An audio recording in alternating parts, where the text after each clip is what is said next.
بسم اللہ الرحمن الرحیم۔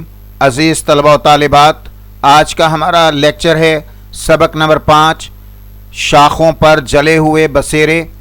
سبق کے پہلے پیراگراف کی تشریح اور ممکنہ تفہیم عبارت کے سوالات و جوابات پروفیسر چودھری محمد شریف آرائیں، برائے 12ویں جماعت، فیڈرل بورڈ، اسلام آباد، پاکستان۔ عبارت: فتح الملک بہادر کا سوئم اور سوگ ختم ہوتے ہی نواب زینت محل نے بادشاہ پر زور ڈالنا شروع کر دیا کہ جواں بخت کی ولی عہدی کے لیے سرکار کمپنی انگریز بہادر کو لکھیں۔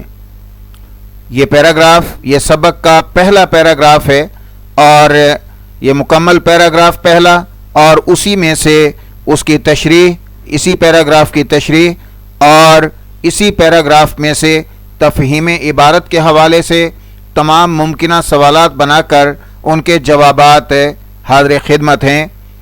اس طرح شاہ جمجاہ اور ملکہ دوراں کے درمیان صرف ہوس نہ تھی، محبت اور الفت بھی تھی۔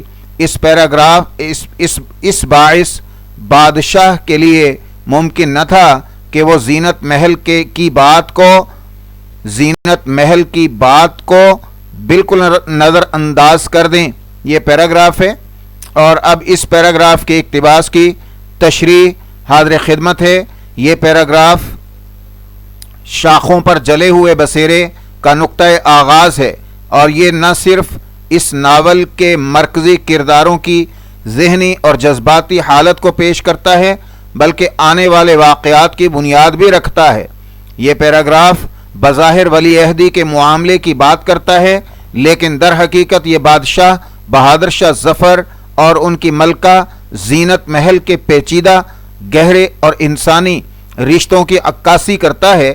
سب سے پہلی بات جو سامنے آتی ہے وہ ہے مجبوری اور لاچارگی۔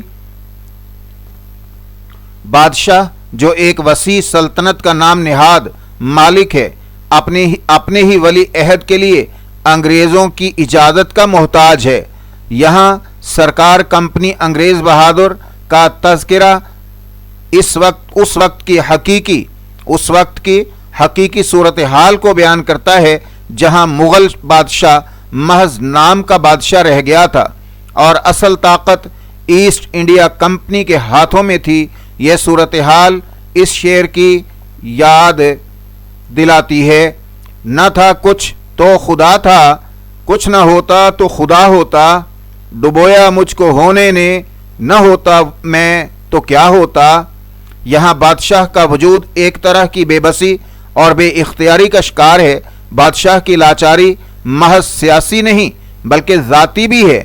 ان کی عمر کا تقاضا، صحت کی کمزوری اور یہ تلخ حقیقت کہ میرے بعد بادشاہی نہ رہے گی، انہیں مزید بے حس اور مایوس بنا دیتی ہے۔ ان کا یہ احساس آئندہ کے حالات کا پیش خیمہ ہے۔ جب 1857 کی جنگ آزادی میں سب کچھ ختم ہو جائے گا، یہ احساس، جیسا کہ علامہ اقبال نے کہا تھا: اے طائر لاہوتی، اس رزق سے موت اچھی جس رزق سے آتی ہو پرواز میں کوتاہی۔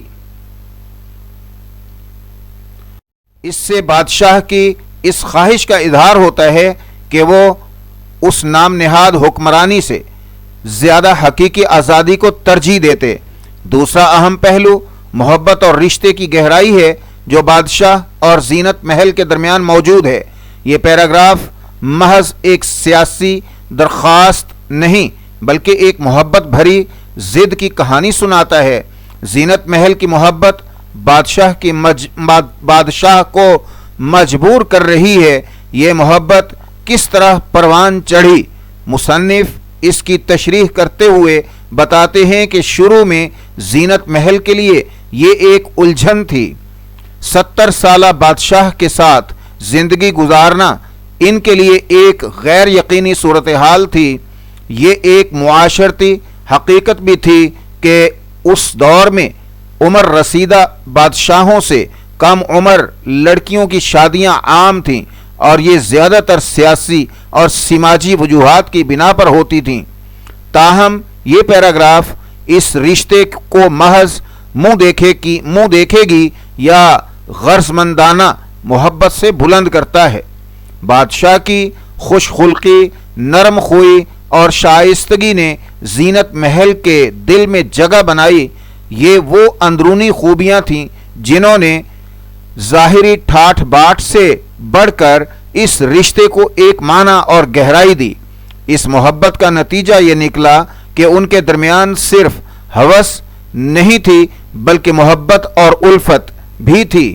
یہ نقطہ اس ناول کے لیے بہت اہم ہے کیونکہ یہ ان دونوں کرداروں کو محض تاریخی شخصیات کے طور پر نہیں بلکہ گوشت پوست کے انسانی جذبوں کے حامل افراد کے طور پر پیش کرتا ہے۔ اس تشریح سے یہ واضح ہوتا ہے کہ یہ پیراگراف دراصل شاخوں پر جلے ہوئے بسیرے کا بیج ہے جس میں ایک جلے ہوئے گھونسلے کی کہانی چھپی ہوئی ہے۔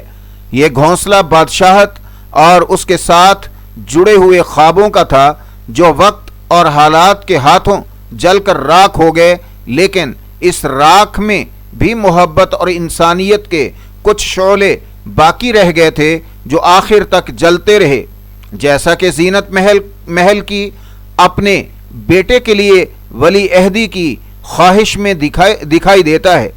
یہ اس حقیقت کی ایک علامتی تصویر ہے کہ مشکل ترین حالات میں بھی انسانی رشتے اور محبت ہی سب سے بڑا سہارا بنتے ہیں۔ عزیز طلبہ طالبات اور ناظرین جو اس اردو پروفیسر چینل پر نئے ویورز ہیں، پہلی دفعہ آئے ہیں، ان سے میری التماس ہے کہ ویڈیو آخر تک دیکھیں اور لیکچر آخر تک سنیں، اور اس کے علاوہ اس کو چینل کو سبسکرائب کر لیجئے، بیل آئیکن کو ضرور پریس کر دیجئے، اور تاکہ ہر نئے آنے والے لیکچر کا آپ کو نوٹیفیکیشن ملتا رہے، اور شیئر لائک کرنا مت بھولیے گا، اور اس کے علاوہ اپنی رائے سے کمنٹس میں ضرور آگاہ کیجئے گا۔ اب اسی پیراگراف میں سے پہلے پیراگراف میں سے تمام تفہیم عبارت کے حوالے سے تمام ممکنہ سوالات و جوابات حاضر خدمت ہیں۔ سوال نمبر 1، فاتح الملک بہادر کے سوئم کے بعد نواب زینت محل نے بادشاہ سے کس چیز کی فرمائش کی؟